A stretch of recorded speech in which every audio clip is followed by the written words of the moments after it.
بسم الله الرحمن الرحيم الحمد لله رب العالمين والصلاة والسلام على رسول الله صلى الله عليه وسلم. Mon nom c'est Ilkoudo Zundé Abdelmoumin, je suis le secrétaire général du Bureau national de formation du Burkina Faso. Ok, les grandes lignes de ce que le docteur a dit dans le sermon, qu'on peut retenir. Ce qu'on peut retenir du sermon d'aujourd'hui, qui est le jour, ce samedi 10 de Zulhijja, qui correspond au 9 juillet 2022, c'est le jour de la fête qui est appelée fête Eid al-Adha, la fête du sacrifice ou de l'immolation.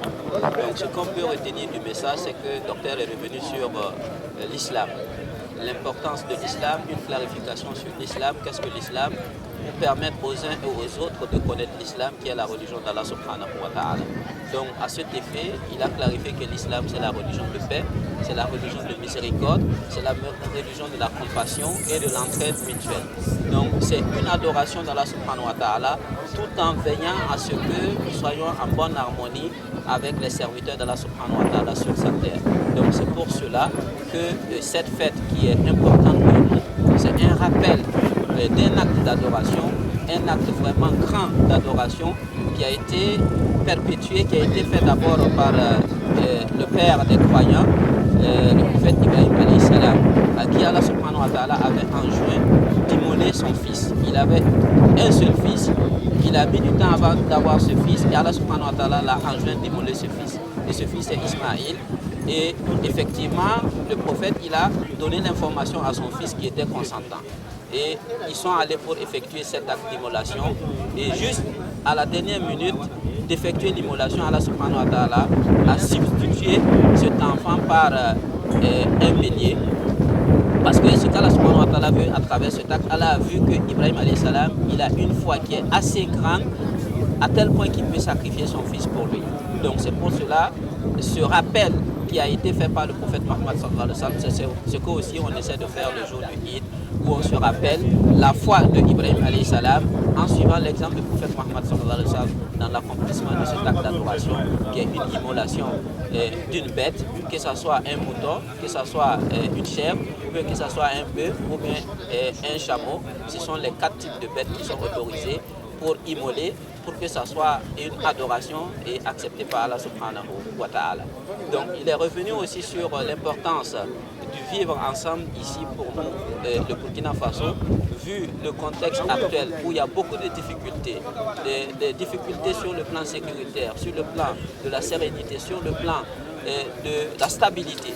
Donc il est revenu sur toutes ces questions pour dire que d'abord, c'est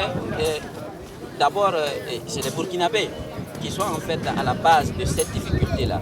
Donc c'est à nous de nous remettre en cause afin de comprendre bien le problème, de se pardonner, de se parler afin que la solution soit trouvée pour que notre pays retrouve la voie de la stabilité, la voie de la paix et la voie du succès. Donc il a fait beaucoup d'invocations pour notre chère patrie. Donc effectivement, la notion de salafia est sortie dans ce sermon où il a tenu aussi de clarifier, comme on l'a dit, parce que le mot salafia, c'est dans la langue arabe. Et ce mot signifie prédécesseur en traduction littérale. Ce mot signifie prédécesseur en traduction littérale. Et en islam, on dit salaf salih, c'est-à-dire les pieux prédécesseurs. Et qui sont les pieux prédécesseurs? Ce sont ceux qui étaient avec le prophète Mohammed sallallahu alayhi wa sallam. Ceux qui l'ont suivi dans le bien, dans la religion d'Allah subhanahu wa ta'ala, c'est ceux-là qui sont appelés les pieux prédécesseurs. Donc traduit en français comme ça, en réalité, personne ne voit un mal dans cette connotation. Pieux prédécesseur, il n'y a aucune mauvaise connotation dans cette notion-là. Maintenant, c'est compte tenu de certaines personnes qui sont animées, bien sûr, d'une volonté et pas bien, qui les envoie à donner une mauvaise connotation à ce mot-là qui n'a pas de problème. Donc c'est pour cela qu'il a tenu à clarifier que la salafia, c'est la religion d'Allah subhanahu wa ta'ala. C'est l'islam, c'est la sunna du prophète Mohammed sallallahu alayhi wa sallam. Il n'y a pas de différence à faire entre ces trois parce que ça, c'est la même chose. La salafia, c'est l'islam c'est la sunna, c'est la salafia. Il n'y a pas de distinction possible à faire entre ces trois notions parce que c'est la religion d'Allah subhanahu wa ta'ala qui nous amène cela. Et il convient à chacun de nous d'avoir une sincérité, d'accepter que le mot n'a pas de problème. Okay? Le mot n'a pas de problème. La salafia n'a pas de problème. Mais c'est plutôt des gens qui ont des problèmes derrière ce mot, qui veulent utiliser ce mot, qui veulent saper ce mot, qui veulent saper l'islam en un mot. Donc c'est pour cela que Dr Mohamed Kino a tenu à clarifier que le mot ou la notion de salafia, c'est les pieux prédécesseurs, et c'est bien que chacun comprenne cela très bien.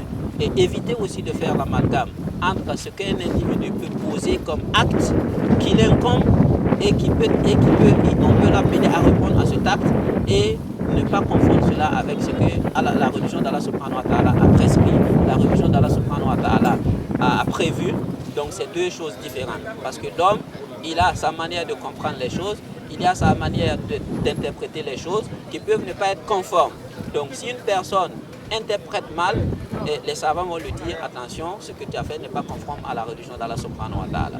Donc voilà en gros ce que le cheikh Dr Mohamed Kino a tenu à nous clarifier, et on espère qu'on a bien compris le message, qu'Allah subhanahu wa ta'ala vous récompense tous. Wa sallallahu ala nabina Muhammad. Assalamu alaikum wa rahmatullahi wa barakatuh.